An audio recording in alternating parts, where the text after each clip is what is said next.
there's nothing worse if you get, sorry, 16th of August 2022. I've just second upload here. I've talked about a girlfriend and stuff like that, and that was actually all brought on because I was listening to Off the Wall by Michael Jackson. The Caras came up, even though I've heard that song dozens of times, it never actually, I never set a grain like it did today. Weird. But I was just thinking too that I suppose I was thinking about music as well. I mean, I think in the 1980s there was a lot of, I mean, compared with now, it's absolute crap, total utter garbage that you get nowadays. But certainly in the 70s and 80s, well, 60s, 70s, 80s. I mean, anyone who hit high in the charts, for example, or that, I mean, they really had to be worth their weight in gold. I mean, I really liked my favourite song, believe it or not. You might make you laugh, but I actually love "Holiday" by Madonna. Every time I hear those opening chimes to that track, it just sets me in a great mood. I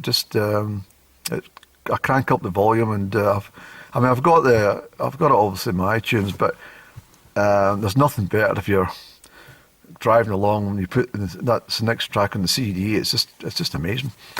But I can remember Madonna. It was actually released twice. I think she brought it out. I think the first time round it was a bit of a flop because I always had these arguments with people that Madonna's Holiday was out way back in early 1984, or even earlier, maybe 83. And I'm sure that was the case, but I think it was re-released and then she became an ultra star. And I think deservedly so, because I think she was right on the ball with all her stuff at that given time. And I think she's been overlooked by the Ponzi ones that come through in the last few years. But one person, I'm sorry, but I didn't really like the Eurythmics. I didn't really like Annie Lennox. I just I found her quite annoying. I just found that most of the 1980s when I was at work, it was always the early 80s. It was always U2. It seemed to come on the radio, or the Eurythmics, and I found it quite annoying. And I always thought of Annie Lennox as a young child, for example. Not a young child, maybe an early teenager, that type of thing. When young girls are blasting their music in the bedroom and dashing about and dancing with a hairbrush in front of them as a microphone. But I always thought of her mother, downstairs watching in Crossroads or something like that, shouting up, "Annie, turn that down! Turn that bloody noise down!" I just think that's the way it would be in that house, because I just find that maybe you're grounded. And then she didn't realise her daughter was going to be an international star, but that's the way it probably goes. So in a way, a lot of parents shouldn't really curtail the activities of their children if they're enthusiastic about what they're doing, and that includes if they're jumping off the bed and maybe try to be a gymnast or something, that type of thing. But I was also thinking as well that in the house where we were brought up, this is quite strange. It's one I think I've mentioned before about different class and status symbols in life, but we had a hall, right? When you went in the front door, we had quite a sizable hallway. Obviously the stairs going up and stuff, but it was quite a decent hall. Although the stairs actually made, if you went to answer the phone, you had to crouch down like Quasimodo, because if not, you'd just you'd knock your skull in on the wooden bit of the stair. But my grannies, one granny had a hall, and another granny had a lobby. There's a big, as you went in her front door, you had to mount up these big steep stairs. They were really steep as well. I think that's what kept her fitting. And it was an old house. I mean, I think I'm not embarrassed to say this, but inside her lobby, not the hall, inside the lobby, right up the stairwell, right through all the area. They never painted any of the doors when the house was built. They were all dark varnish, and the paintwork was a chocolate brown throughout the lobby, and that was the original painting. So I think they must have saved a fortune not decorating, and it actually worked quite well in that property, as I can recall. So there were a lobby, but I mean, a lot of the people, maybe who went to some of the private schools in the local town, Crieff, for example, Morrison's Academy or something like that, or Ardbrecht School even. I'm quite sure a lot of the children would probably go home and they would have a vestibule in their properties, or we would have a windowsill, for example, but they would have a recess, that type of thing. I'm quite sure of that. I mean, but Crieff is actually, there's a lot of wonderful old established Victorian buildings, especially in the north of the town. It really is a great place, and all the churches, and just a fantastic place. It really has been the centre of the universe until the nationalists decided that they should water down the quality of communities by transferring inner city people to the lovely market towns, which seems to be their policy to make them not so appealing. And then I was also thinking about, on the same basis, about when we were young. I was speaking to somebody recently about this. Do you ever remember getting coffee? Nobody ever had coffee in the morning. I never had any coffee. I don't think I drank coffee. I think I got coffee as a teenager. We didn't have coffee. If there were coffee in the house, there was always a jar, but it wasn't coffee. It was something called chicory. And it was absolutely fucking vile. It was one of these cheap spar shop products, and a foil on the top, and you take that off, put your spoon in, and boil water and some milk, and it tasted like cat's piss. And I'm being truthful, it was horrible. And that should have put me off anything connected with that type of drink the rest of my life. But I can remember, that's right, I was in Belgium, and let me think, just going on 16-year-old that summer, and I was working and stuff and whatnot. Not the whole summer, I have to say. But so they had wonderful coffee. It was actually made in I can still smell it. It's just a beautiful coffee. And so I started to drink coffee thereafter.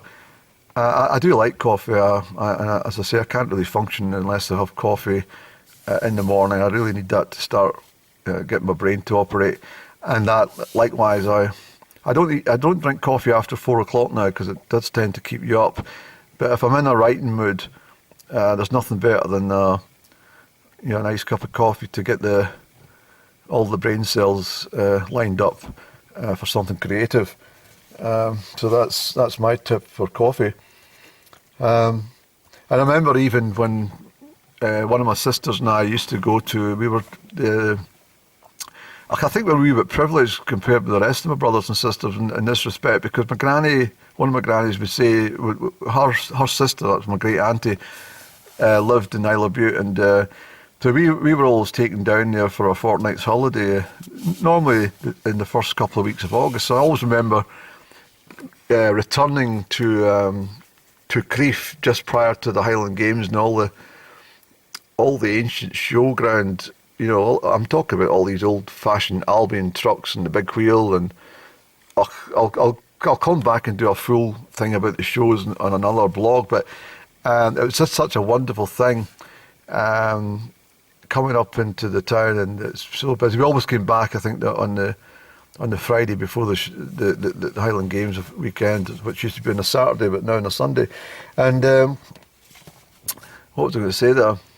But we were down, and one of these odd things, I was telling one of my sisters there recently, that's why it's probably fresh from my mind, but it was quite an odd thing. My great auntie, Helen, or we called her Auntie Ellen, but Helen, her name was, and her husband Sam, well, Sam apparently had only one hand, but every time we visited, he always had two hands. It was really weird. It was quite confusing as a youngster, because you always dashed into to see them and thinking, is he going to have one hand today or two hands?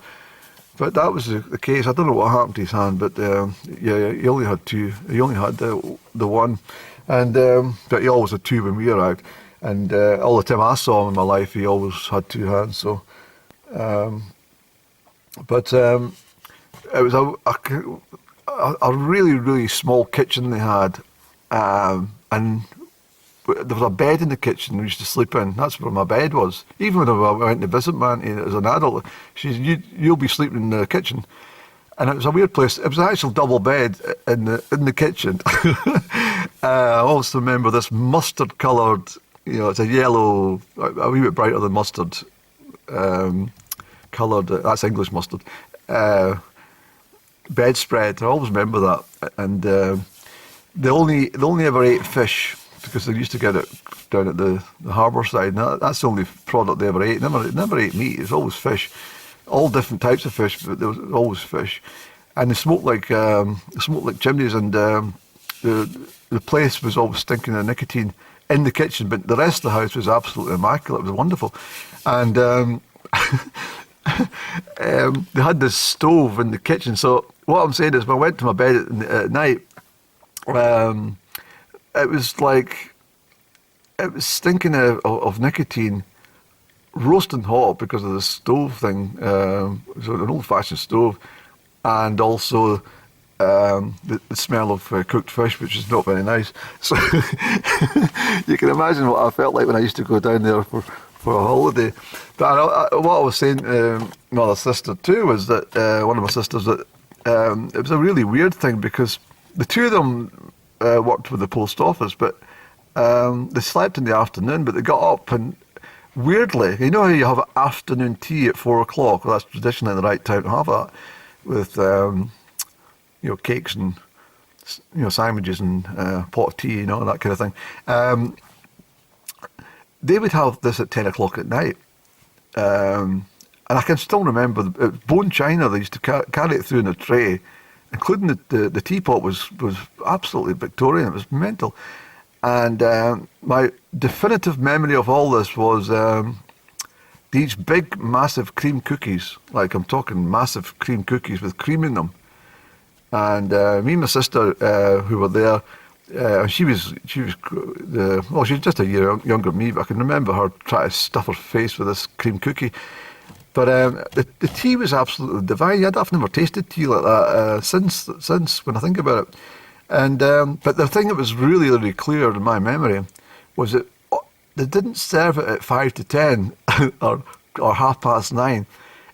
Immediately they heard news at 10. You remember on ITV the news at 10, and I can still see the presenter there, Sandy Gall. And this news at 10, and then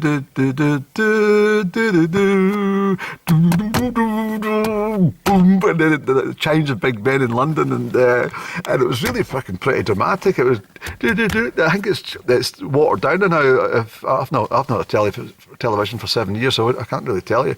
But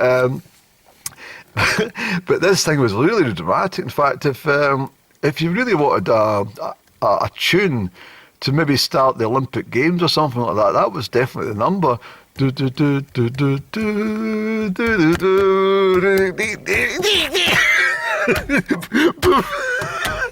it was like, all these chimes that big, oh, fucking brilliant.